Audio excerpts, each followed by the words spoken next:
वन्देऽहं श्रीगुरुं श्रीयुतपदकमलं श्रीगुरून् वैष्णवांश्च श्रीरूपं साग्रजातं सहगणरघुनाथान्वितं तं सजीवं साद्वैतं सावधूतं परिजनसहितं कृष्णचैतन्यदेवं श्रीराधाकृष्णपादान् सहगणललिता श्रीविशाखान्वितंश्च ॐ अज्ञानतिमिरान्धस्य ज्ञानाञ्जनशलाकया चक्षुरुन्मीलितं येन तस्मै श्रीगुरुवे नमः। वाञ्छाकल्पतरुभ्यश्च कृपासिन्धुएव च पतितारं पावनेभ्यो वैष्णवेभ्यो नमो नमः। ओम नित्यानंद नमस्तुभ्यं प्रेमानंद पदायिने कलुकल्मषनाश जहन्वपते नमः। श्री कृष्ण चैतन्य प्रभु नित्यानंद श्री अद्वैत गदाधर शिवासादि गौर भक्तवृंद। हे कृष्ण करुणा सिंधु दीनबंधु जगतपते गोपेश गोपिकांत राधा कांत नमस्तुते। तप्त कांच गौरांगी राधे वृंदावनेश्वरी वृषभानुसुते देवी प्रणमामि हरिप्रिये। हरे कृष्णा कृष्णा कृष्णा हरे हरे, हरे राम राम राम हरे हरे। जय गुरुदेव, जय परम गुरुदेव, जय प्रभुपाद, जय श्री राधे कृष्ण। श्री गर्ग संहिता का संक्षिप्त परिचय। श्री गर्ग संहिता यदुकुल के महान आचार्य महामुनि श्री गर्ग की रचना है। यह सारी संहिता अत्यंत मधुर श्री कृष्ण लीला से परिपूर्ण है। श्री राधा की दिव्य माधुर्य भाव मिश्रित लीलाओं का इसमें विशद वर्णन है। श्रीमद् भागवत में जो कुछ सूत्र रूप में कहा गया है, गर्ग संहिता में वही विशद वृत्ति रूप में वर्णित है। एक प्रकार से यह श्रीमद् भागवत श्री कृष्ण लीला का महाभाष्य है। श्रीमद् भागवत में भगवान श्री कृष्ण की पूर्णता के संबंध में महर्षि व्यास ने कृष्णस्तु भगवान स्वयं इतना ही कहा है। श्री कृष्ण की मधुर लीला की रचना हुई है। दिव्य रस के द्वारा उस रस का रास में प्रकाश हुआ है। श्रीमद् भागवत में उस रास के केवल एक बार का वर्णन 5 अध्यायों में किया गया है, किंतु इस गर्ग संहिता में वृंदावन खंड में अश्वमेध खंड के प्रभास मिलन के समय और उसी अश्वमेध खंड के दिग्विजय के अनंतर लौटते समय ये तीनों बार कई अध्यायों में उसका बड़ा सुंदर वर्णन है। परम प्रेम स्वरूपा श्री कृष्ण से नित्य अभिन्न स्वरूपा शक्ति श्री राधा जी के दिव्य आकर्षण से श्री मथुरानाथ एवं द्वारिकाधीश श्री कृष्ण ने बार बार गोकुल में पधार कर नित्य राशेश्वरी नित्य निकुंजेश्वरी के साथ महारास की दिव्य लीला की है। इसका विशद वर्णन है। इसके माधुर्य खंड में विभिन्न गोपियों के पूर्व जन्मों का बड़ा ही सुंदर वर्णन है और भी बहुत सी नई नई कथाएं हैं। यह संहिता भक्त भावुकों के लिए परम समादर की वस्तु है, क्योंकि इसमें श्रीमद् भागवत के गूढ़ तत्वों का स्पष्ट रूप में उल्लेख है। आशा है कल्याण के पाठक इससे विशेष लाभ उठाएंगे। श्री हरिया ओम दामोदर श्री ऋषिकेश वासुदेव नमो अस्तु ते। श्री गर्ग संहिता गोलोक खंड पहला अध्याय। शौनक गर्ग संवाद। राजा बहुलाश्व के पूछने पर नारद जी के द्वारा अवतार भेद का निरूपण। भगवान नारायण नरश्रेष्ठ नर देवी सरस्वती तथा महर्षि व्यास को नमस्कार करने के पश्चात जय श्री हरि की विजय गाथा से पूर्ण इतिहास पुराण का उच्चारण करना चाहिए। मैं भगवान श्री राधा कांत के उन युगल चरण कमलों को अपने हृदय में धारण करता हूँ, जो शरद ऋतु के प्रफुल्लित कमलों की शोभा को अत्यंत नीचा दिखाने वाले हैं। मुनि रूपी भ्रमरों के द्वारा जिनका निरंतर सेवन होता रहता है, जो ब्रज और कमल आदि के चिन्हों से विभूषित हैं, जिनमें सोने के नुपुर चमक रहे हैं और जिन्होंने भक्तों के त्रिविध ताप का सदा ही नाश किया तथा जिनसे दिव्य ज्योति छिटक रही है। जिनके मुख कमल से निकली हुई आदि कथा रूपी सुधा का बरभागी मनुष्य सदा पान करता रहता है। वे बद्री वन में विहार करने वाले प्रणत जनों का ताप हरने में समर्थ भगवान विष्णु के अवतार सत्यवती कुमार श्री व्यास जी मेरी वाणी की रक्षा करें, उसे दोष मुक्त करें। एक समय की बात है,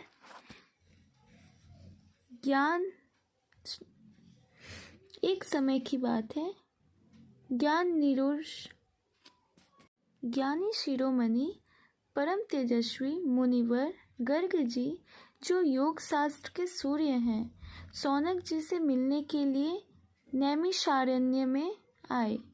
उन्हें आया देख मुनियों सहित सौनक जी सहसा उठकर खड़े हो गए और उन्होंने पाद आदि उपचारों से विधिवत उनकी पूजा की। सौनक जी ने कहा, साधु पुरुषों का सब और विचरण धन्य है, क्योंकि वह गृहस्थ जनों को शांति प्रदान करने का हेतु कहा गया है। मनुष्यों के भीतरी अंधकार का नाश महात्मा ही करते हैं, न कि सूर्य। भगवान, मेरे मन में यह जिज्ञासा उत्पन्न हुई है कि भगवान के अवतार कितने प्रकार के हैं। आप कृपया इसका निवारण कीजिए। श्री गर्ग जी कहते हैं, ब्राह्मण, भगवान के गुणानुवाद से संबंध रखने वाला आपका यह प्रश्न बहुत ही उत्तम है। यह कहने, सुनने और पूछने वाले तीनों के कल्याण का विस्तार करने वाला है। इसी प्रसंग में एक प्राचीन इतिहास का कथन किया जाता है, जिसके श्रवण मात्र से बड़े बड़े पाप नष्ट हो जाते हैं। पहले की बात है, मिथिलापुर में बहुलाश्व नाम से विख्यात एक प्रतापी राजा राज्य करते थे। वे भगवान श्री कृष्ण के परम भक्त, शांत चित्त एवं अहंकार से रहित थे। एक दिन मुनिवर नारद जी आकाश मार्ग से उतरकर उनके यहाँ पधारे। उन्हें उपस्थित देखकर राजा ने आसन पर बिठाया और भली भांति उनकी पूजा करके हाथ जोड़कर उनसे इस प्रकार पूछा, जो सर्वत्र व्यापक है वो शरीर से परिच्छिन्न कैसे हो सकता है? यह मुझे बताने की कृपा करे। नारद जी ने कहा, गौ, साधु, देवता, ब्राह्मण और वेदों की रक्षा के लिए साक्षात भगवान श्रीहरि अपनी लीला से शरीर धारण करते हैं। अपनी अचिंत्य लीला शक्ति से ही वे देहधारी होकर भी व्यापक बने रहते हैं। उनका वह शरीर प्राकृत नहीं, चिन्मय है।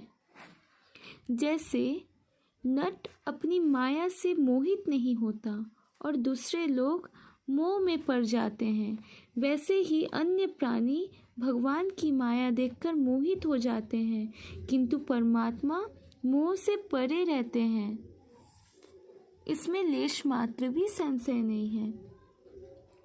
श्री जनक जी ने पूछा, मुनिवर, संतों की रक्षा के लिए भगवान विष्णु के कितने प्रकार अवतार होते हैं? यह मुझे बताने की कृपा करें। श्री नारद जी बोले, राजन, व्यास आदि मुनियों ने अंश, आवेश, कला, पूर्ण और परिपूर्णतम ये 6 प्रकार के अवतार बताए हैं।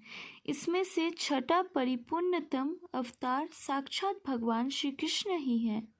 मरीचि आदि अंशावतार, ब्रह्मा आदि अंशावतार, कपिल एवं कूर्म प्रभृति कला अवतार और परशुराम आदि आवेशा अवतार कहे गए हैं।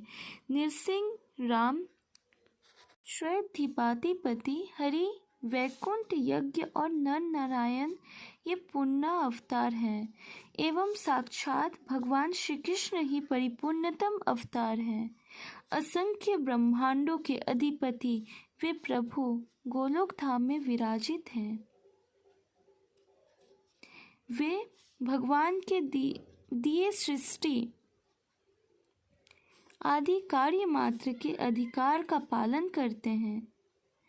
वे ब्रह्मा आदि सत स्वरूप भगवान के अंश हैं, जो उन अंशों के कार्यभार में हाथ बटाते हैं। वे अंशांश अवतार के नाम से विख्यात हैं। परम बुद्धिमान नरेश भगवान विष्णु स्वयं जिनके अंतःकरणों में आविष्ट हो, अभीष्ट कार्य का संपादन करके फिर अलग हो जाते हैं।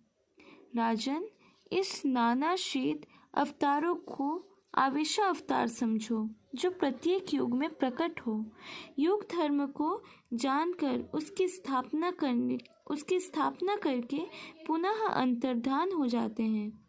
भगवान के उन अवतारों को कला अवतार कहा गया है।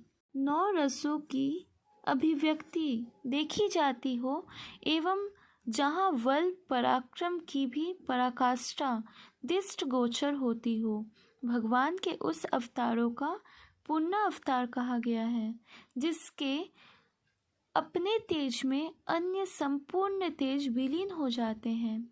भगवान के उस अवतारों को श्रेष्ठ विद्वान पुरुष साक्षात परिपूर्णतम बताते हैं। जिस अवतार में पुण्य का पुण्य लक्षण दृष्ट गोचर होता है और मनुष्य जिसे पृथक पृथक भाव के अनुसार अपने परम प्रिय रूप में देखते हैं, वही यह साक्षात परिपूर्णतम अवतार है। इन सभी लक्षणों से संपन्न स्वयं परिपूर्णतम भगवान श्री कृष्ण ही है, दूसरा नहीं, क्योंकि श्री कृष्ण ने एक कार्य के उद्देश्य से अवतार लेकर अनन्य करोड़ों कार्यों का संपादन किया है। जो पुण्य पुराण पुरुषोत्तमोत्तम एवं परात्पर पुरुष परमेश्वर है, उन साक्षात सदानंदमय कृपानिधि गुणों के आकार भगवान श्री कृष्ण चंद्र की मैं शरण लेता हूँ। यह सुनकर राजा हर्ष में भर गए, उनके शरीर में रोमांच हो आया, वे प्रेम से विह्वल हो गए और अश्रुपूर्ण नेत्रों को पोंछकर नारद जी से क्यों बोले। राजा बहुलाश्व ने पूछा, महर्षि, साक्षात परिपूर्णतम भगवान श्री कृष्ण चंद्र सर्वव्यापी चिन्मय गोलोक धाम से उतरकर जो भारतवर्ष के अंतर्गत द्वारिकापुरी में विराज रहे हैं, इसका क्या कारण है? ब्रह्मन, उन भगवान श्री कृष्ण के सुंदर वृहत विशाल या ब्रह्म स्वरूप गोलोक धाम का वर्णन कीजिए। महामुने, साथ ही उनके अपरिमेय कार्य को भी कहने की कृपा कीजिए। मनुष्य जब तीर्थ यात्रा तथा 100 जन्मों तक उत्तम तपस्या करके उसके फल स्वरूप सत्संग का सुअवसर पाता है, तब वह भगवान श्री कृष्ण चंद्र को शीघ्र ही प्राप्त कर लेता है। कब मैं भक्ति रस से आदरचित हो मन से भगवान श्री कृष्ण के दास का भी दासानुदास होऊंगा, जो संपूर्ण देवताओं के लिए भी दुर्लभ है। वे परब्रह्म परमात्मा आदि देव भगवान श्री कृष्ण मेरे नेत्रों के समक्ष कैसे होंगे प्रभु? श्री नारद जी बोले, नेत्रश्रेष्ठ, तुम धन्य हो, भगवान श्री कृष्ण चंद्र के अभीष्ट जन हो और उन श्री हरि के परम प्रिय भक्त हो। तुम्हें दर्शन देने के लिए ही वे भक्त वत्सल भगवान यहाँ अवश्य पधारेंगे। ब्रह्मण्य देव भगवान जनार्दन द्वारिका में रहते हुए भी तुम्हें और ब्राह्मण सूत देव को याद करते रहते हैं। अहो, इस लोक में संतों का कैसा सौभाग्य है। इस प्रकार श्री गर्ग संहिता में गोलोक खंड के अंतर्गत नारद बहुलाश्व संवाद में श्री कृष्ण महात्म्य का वर्णन नामक पहला अध्याय पूरा हुआ।